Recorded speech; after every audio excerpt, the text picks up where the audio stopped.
Welcome to this month's Heart Bunch video brought to you by Utah State University Extension's Heart Initiative. On December 18th, 2025, President Donald Trump signed an executive order directing the federal government to begin the process of rescheduling marijuana from Schedule 1 to Schedule 3. But what does that even mean? Let's get into it. Under U.S. federal law, drugs or substances are classified under the Controlled Substances Act, or CSA.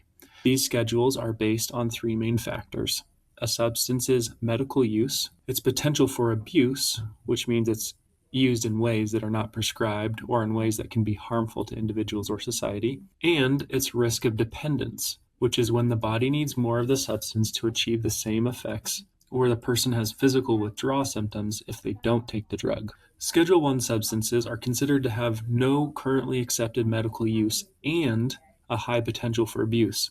Examples include heroin and LSD. Marijuana has been classified as Schedule 1 since 1970. Schedule 2 substances have accepted medical uses but a high potential for abuse due to their habit-forming properties, such as morphine and oxycodone. Schedule 3 substances have accepted medical uses and a moderate to low potential for physical dependence. Examples include prescribed ketamine, such as for clinical depression, anabolic steroids, and medications containing less than 90 milligrams of codeine per dosage. Schedules 4 and 5 include substances with progressively lower abuse potential, such as certain anxiety medications and cough syrups. The schedule a drug is placed in matters because it can affect research access, criminal penalties, medical prescribing rules, and federal tax treatment. The new executive order directs the Attorney General to take all necessary steps to reclassify marijuana to Schedule 3, a lower level that recognizes some medical use and, potentially, a lower risk for dependence than Schedule 1 substances. However, marijuana is not risk-free and can impact those who use it differently depending on the dose and source of the substance used. There are also risks to youth who use this substance. It's important to be clear.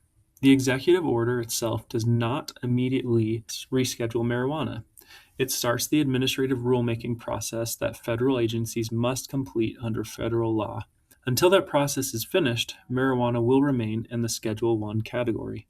The order does not legalize marijuana federally for either recreational or medical use, automatically change criminal penalties, override state cannabis laws. Each state still controls its own rules. However, if marijuana is rescheduled to Schedule 3 in the future, there are several key implications. This could result in easier medical research into cannabis and possible therapeutic uses. Tax relief for cannabis businesses could be possible because federal tax rules that apply to Schedule 1 drugs could be eased, and it may align more closely with the medical use policies in many states.